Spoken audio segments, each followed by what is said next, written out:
Welcome, everyone.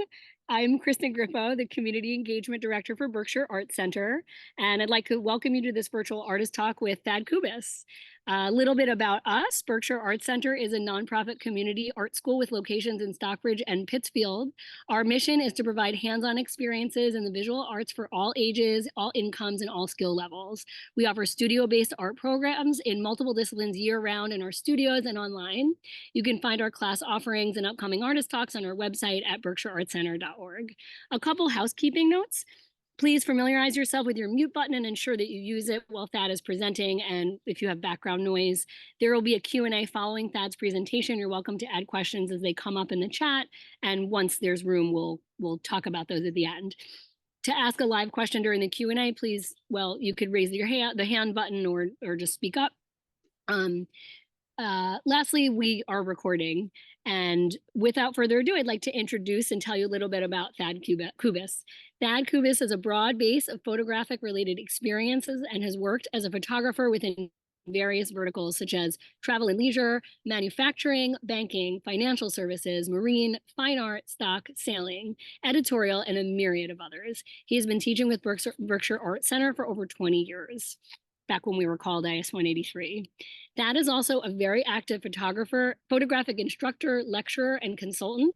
He teaches smartphone and iCamera photography, as well as DSLR, film, and darkroom procedures, large format composition, seeing and preparing to observe, creative composition, and many other facets of this art-based field. He offers a series of week-long photography workshops in the region, across the United States, and in Europe. You can read about his two planned 2024 workshops at tbkphotos.com, which I can share in the chat a little later. Over the past few years, Thad started to think about the impact photography has made on his life and how much he wished to have started the development of his creative eye earlier than he had. He decided that he would create the book that this presentation is based on. Right here. So without further ado, thank you, Thad. You can go ahead and take it away. Thank you so much for the introduction. And this whole thing is a very, very personal, very, very emotional experience for me. It is sometimes difficult for me to talk about it just for that fact. But the concept was simply these are photographs I could have taken but did not. And you'll hear the conditions why I didn't take them and why maybe I sort of remember them in my presentation. So I think this is me around 1954. I don't really know. In those days, a lot of prints were not dated. Today, if you know, we have an overabundance of information on our photography. We not only have the date, the time, but we have the GPS location. So no matter where you are, you get traveled. And I don't know who took this photograph. Based on the size, it was probably an old Kodak 120 camera. I have one of those, and for myself, but I got no idea who took it. Okay, so why did I do this? Okay, so a couple of years ago, I was teaching a class of 16 and 17-year-olds, and one of them was talking during the session. One of the assignments was to make a photo page about themselves, and this one guy was talking about his birthday had occurred the weekend before the session. It was a 3-day session, and he told me he had 500 pictures of his birthday, plus the pictures that his friends who went there were sending him. And I said to myself, you know what? 500 images is an amazing number of pictures. And I realized that more than likely, I don't think my parents took 500 pictures of my family in our lifetime, right? So that made me think about this idea of, well, wait a second. What about my own memory of this? How can you turn something into pictures in memory? Now, I mentioned in my book, I actually looked at AI, and I found AI to be very, very false, to be very, very fake looking. Also, even when I scanned pictures in and I adapted it to AI, they all looked modern. That was something I really didn't want to deal with. So it all begins with Robert Wood. I don't know if any of you are familiar with Robert Wood. Robert Wood was an American oil painter who had probably pictures in more households than you could ever imagine.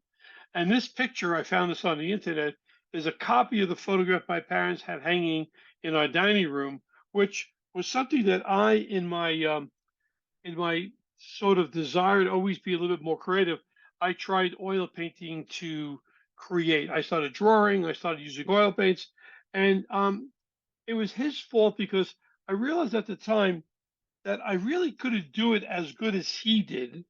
Um, so I wanted to come up with something else.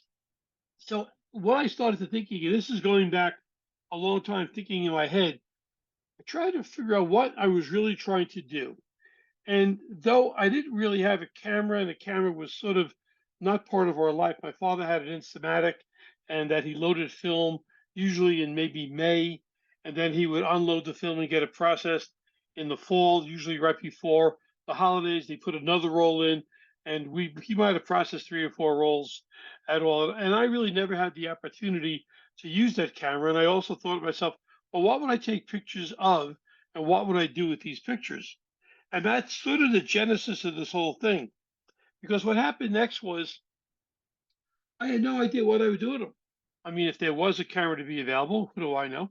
The concept of fine art photography was either non-existent or non-existent to me. I think that's something that became more when photography became an art.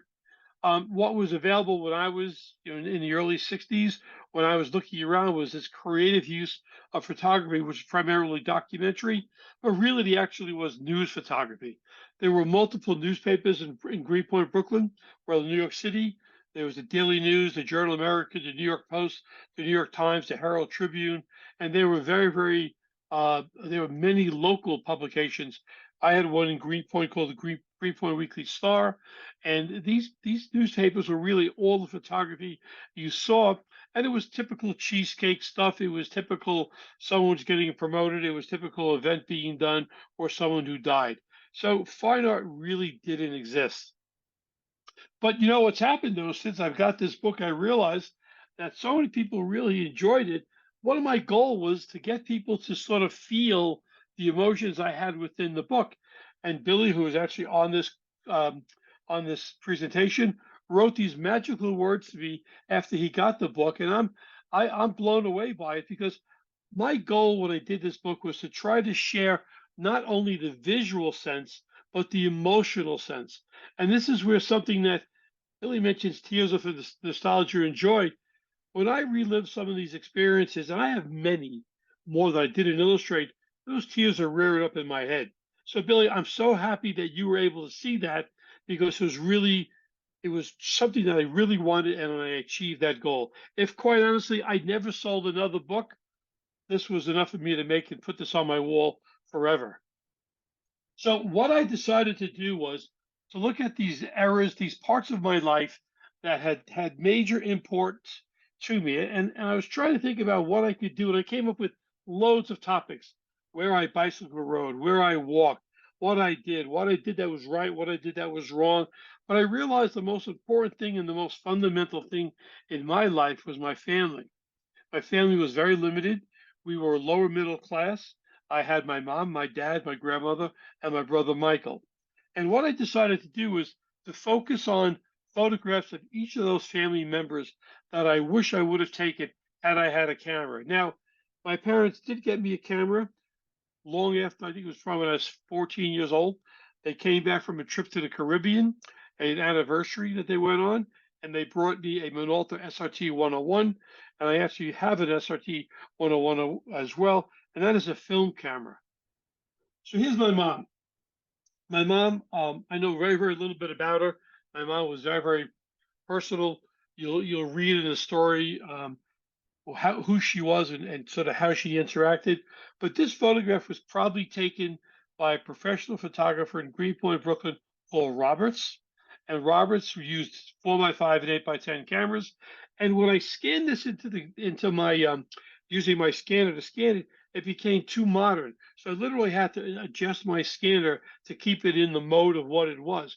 And to me, it's an incredibly beautiful photograph. I never realized how beautiful my mom was. Interestingly enough, the pearls on her neck, we had those, and somehow along the line, they in one of the moves we made, they sort of disappeared. Hopefully, we'll eventually find them. But my mom was like most moms; she was the matriarch of the household. But the image that I really remember of is this image of her cooking. So you'll read in the book, and hopefully you'll buy a copy, that our table in our living room to my left would have been my our kitchen. And that's what I remember my mom standing there, not all the time, but most of the time in her same garb and apron, big bow tie in the back. She had sort of heavy stockings on, dark shoes. And and I don't want to give away the image, but the image that I caught of her in my mind when I created with AI was nothing like what I saw. There was too much interpretation by the artificial intelligence. But here is this shot of my mother, which has no face in it. So it was something that's very, opposite of what we have today with facial ID. But I will never, ever forget that look of her in that kitchen with the lights coming in from this little window we had. And I found it to be so impressive and so stunning that I started to really work on it very, very hard and try to write as much of a description in it as I could. That is my mom holding me right after my birth. All of my three sons were baptized in that same outfit that I was baptized in. We still have it, and my sons are hoping if they have a family, they'll share it with their children as well. But there were a couple other things about my mom that were unique. My mom listened to a radio station called WNEW AM, while I listened later on in life WNEW FM. And my mom loved this show by Williams v. Williams, which was basically a 30s, 40s, and 50s show. And that radio was always on in the background.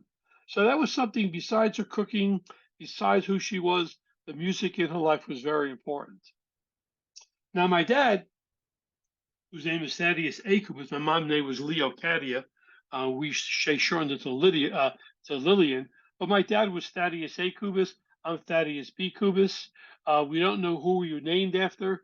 No one else in my family on either side was named Thaddeus. Thaddeus in Polish is Tadeusz, and that's probably where it came from. But my dad was just really, to me, mystical guy. He could fix anything. He was a mechanic. No matter what he did, no matter what you brought him, he figure out a way of fixing it. I started working at the garage when I was 9 years old, pumping gas. Now, this is the real, to me, this is the second most bizarre thing about this story. That's my father's garage while my grandfather owned it. It was a Ridgefield station.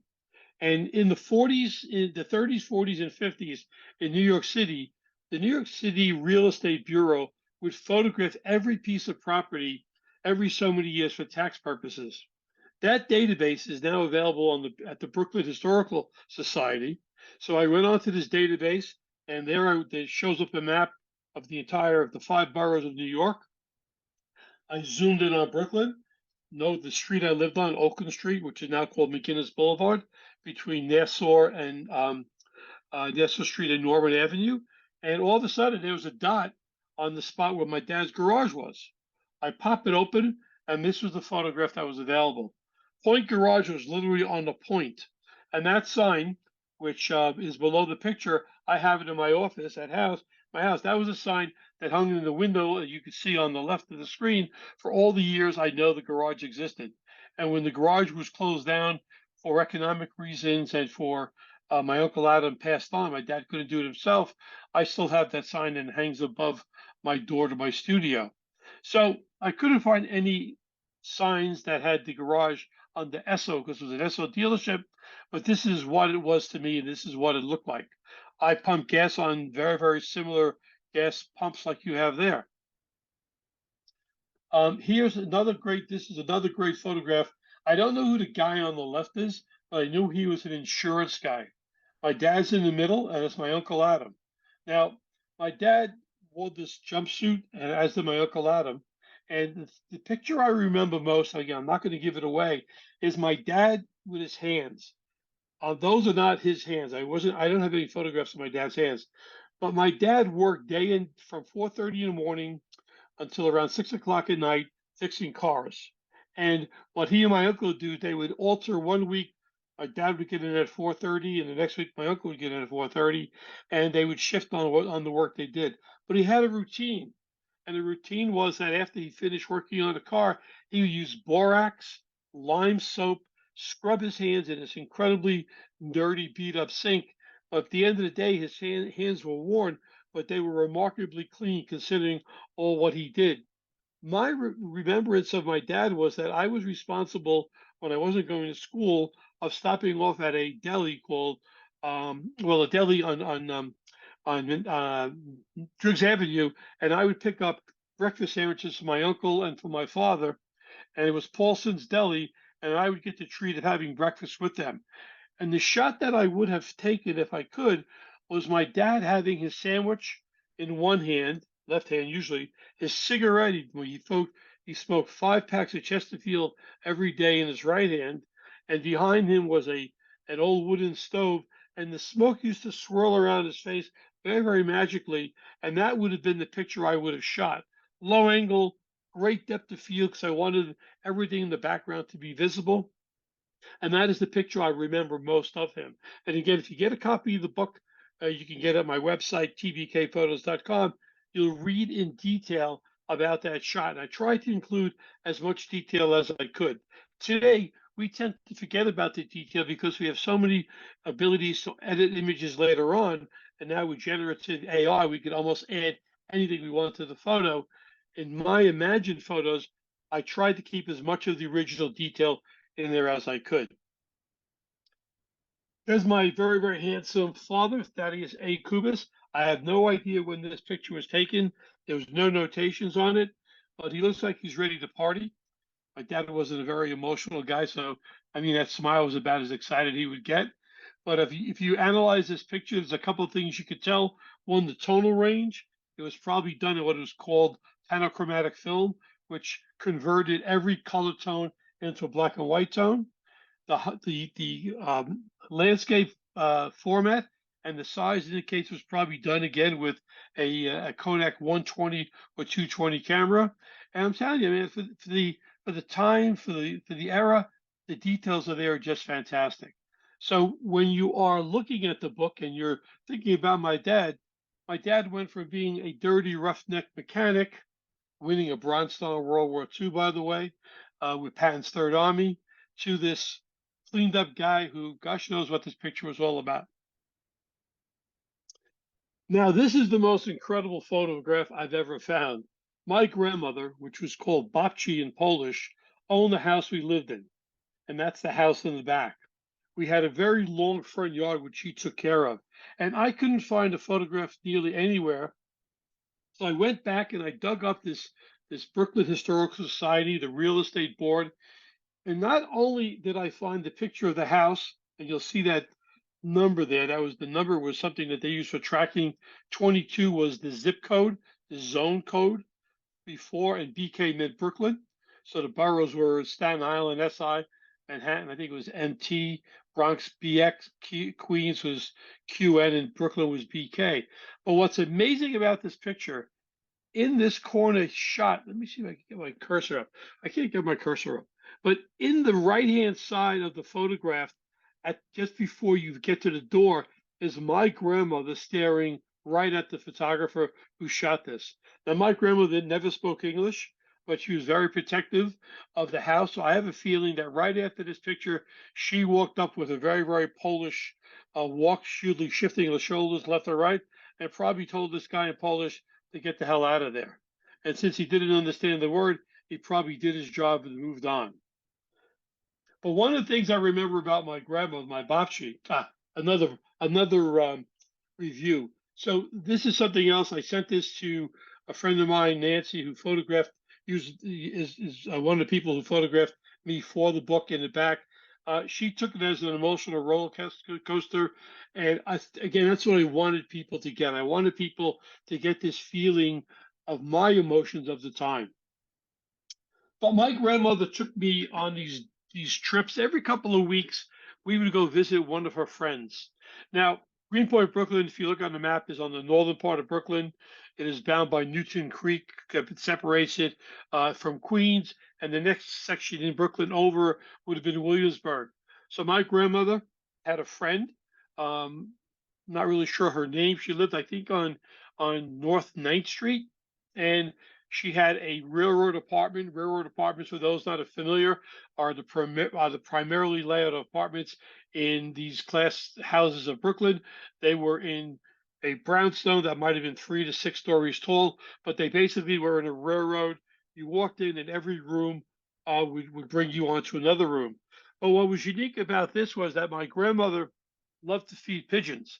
So on the way back from visiting her friend, we would stop at a pigeon place, and we would load up um, our grocery basket, her grocery cart, which again you don't see today, with about 50 pounds of pigeon seed.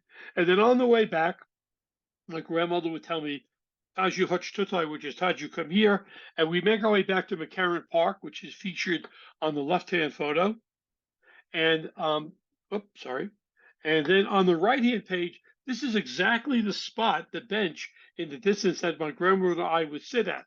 Now, my grandmother would fall asleep and I'd walk around. But what was amazing, before she fell asleep, she would be tossing all these bird seeds around, and we had hundreds and hundreds of pigeons all over. Now, I don't ever recall the pigeon sitting on her while she slept, but the shot that I would have taken would have been from low on the ground.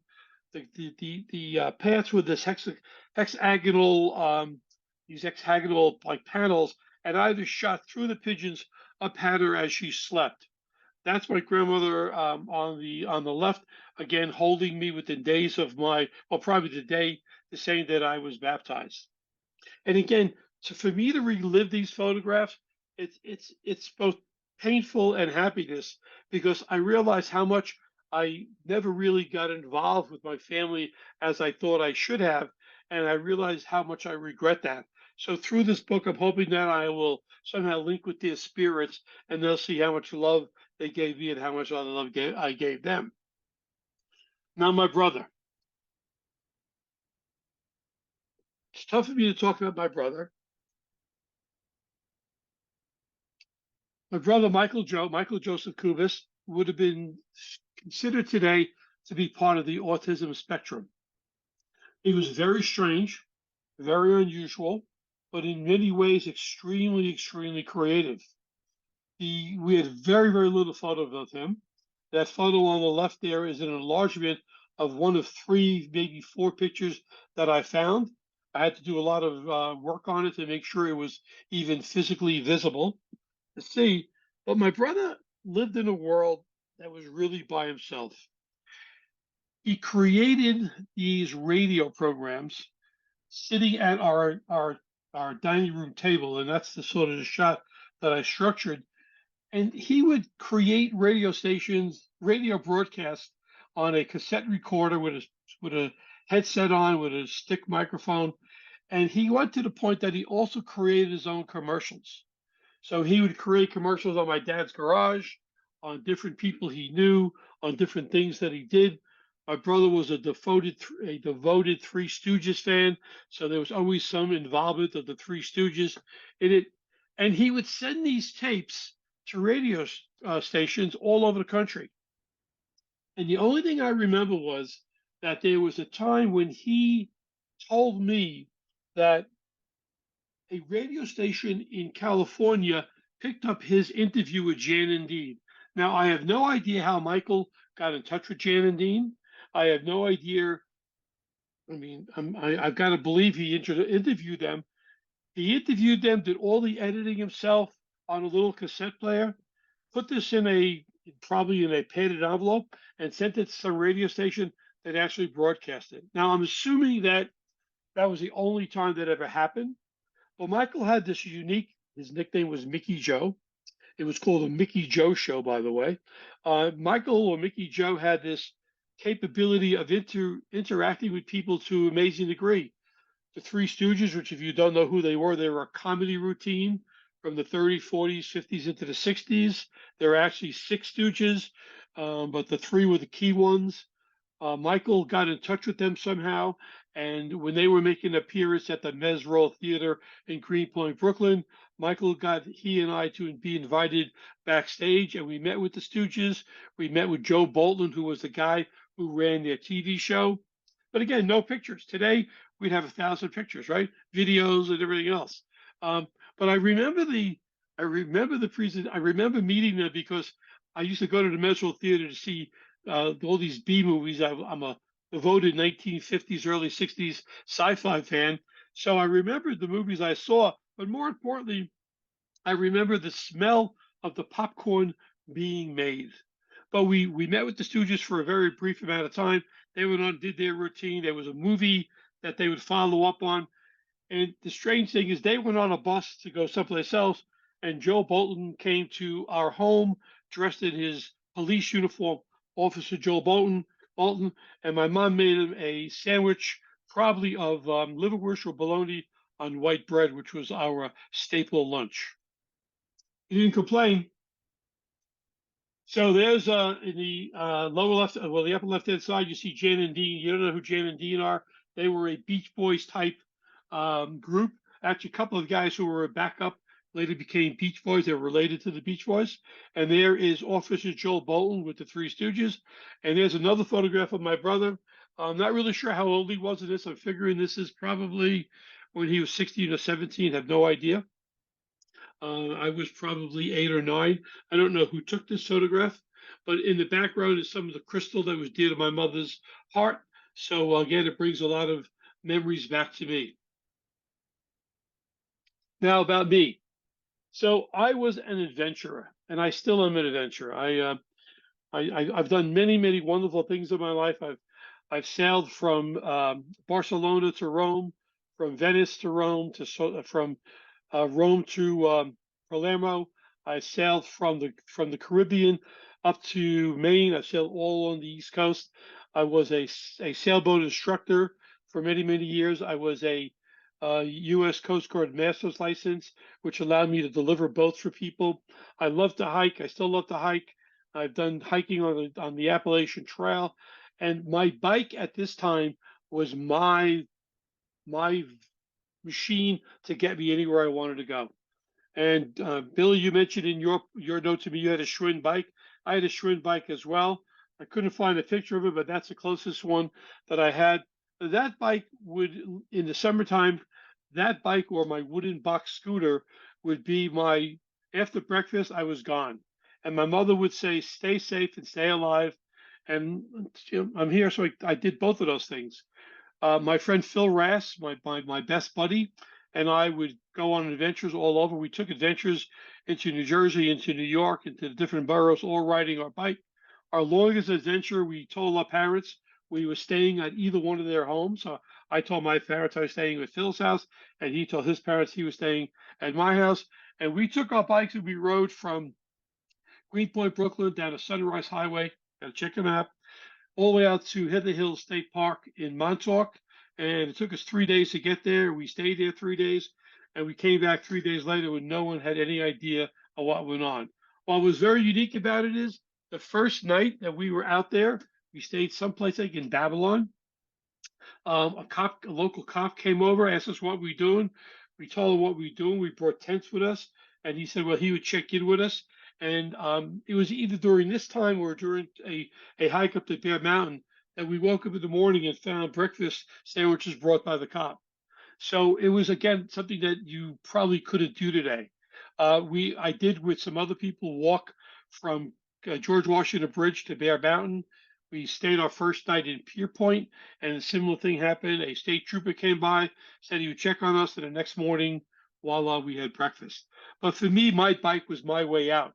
I went all over the place, and that plaque you see there is a plaque on Noble Street, which is where the Monitor was built, which fought in the famous Monitor and Merrimack battle during the Civil War. And Noble Street was one of my favorite places to go because the pier stuck out onto the East River, which is not a river, it's an estuary. Estuary connects two bodies of water. But I always just stay there and watch the sunset. And if I was going to take the photograph of me that I wanted to take, it would have been my bike leaning against the seaward side or the river side of the pier, me sitting on one of the pilings. I didn't have a tripod then, but I would have had a tripod. I would have set my Minolta SRT 101 on the timer, tried to expose it so the sun would be right above the skyline of New York, which is being built in the 60s, and take that, run over, sit, take the shot, run back, recrank the shutter, click the timer again, and run and and take that shot again to see until I got it right. I probably would have done 3 or 4. The shot on the left are the tugboats that I used to play on when I was a kid in Newtown Creek. My friend Phil and I had wonderful adventures on Newtown Creek.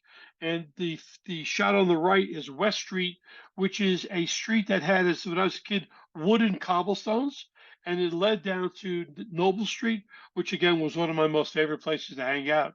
And to me, all these adventures, I could write a book on the adventures. I could write a book on going on the tugboats. We floated across the East River on a door from an old World War II ship, all the things we did in that area. There was a park at the base of West Street, which is featured in this movie and book called Sleepers. It's about 3 or 4 kids who went to jail for something they did, and they were supposed to be in Greenpoint, Brooklyn. I did a lot of things that instead of going to jail, the cops beat the hell out of me, so that helped me. But Sleepers and this park also are key to me. So this is something that a good friend of mine, when he bought the book, wrote. He felt it was a fantastic read, engaging, inspiring, and a great reminder. And this is something that I really wanted this to happen. Bill mentioned to me in a conversation, and Ryan wrote it here. You should take a mental image once in a while and really make it, write it down. If you have a Mac has a journaling app, put it in there, because somewhere along the line, in maybe 6 months or 6 years or in 60 years, you'll go back and you'll remember what that was about, and it'll bring such great, wonderful emotions to your life. It's something that I can't stress enough. And I do it on an irregular basis, and I'm trying to teach myself to do it more. So here we go. This is the book, Photographs I Could Have Taken But Did Not. One of the things I'm hoping will happen, and it's actually happened already, what they say, on Monday, I got a call from someone who bought the book, who lives up in Yonkers, and she wants me to work with her to create a book of their family and to do some research for her. I put the contact information on the back cover of the book in case you want some questions. Please feel free to reach out to me. My email address and my phone number are on the back of the book. And as my brother Mickey Joe would have said, hey, maybe I could create a book for you. By the way, the cover photograph of me, I'm not really sure who took it. I think it was a friend of mine named Lenny Levinsky. Lenny and I went to college together. I'm holding my Minolta SRT 101. The jacket is a jacket I picked up at the Diggers shop in Greenwich Village, which was a shop that I went to when I was 15 years old. And I used to go there dressed in one period of clothing and come back with another. That is actually a World War II Arctic military jacket. The gloves are gloves that my wife today, Maria, made me when we were dating.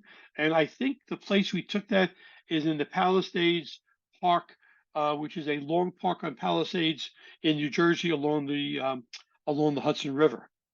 So again, thank you for joining me.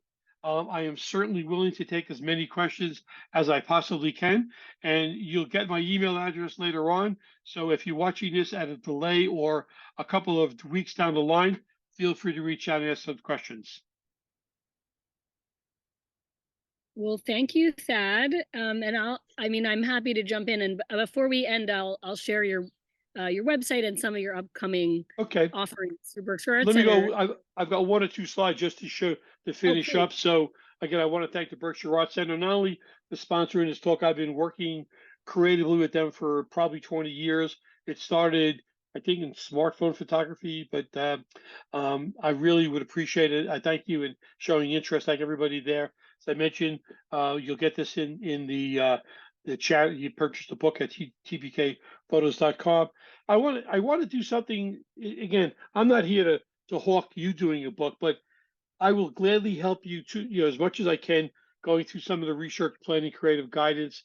One of my closest friends, Robert Antic, designed the book, and he and I did the pre-press. So if you have pre-press questions, you can reach out to Robert.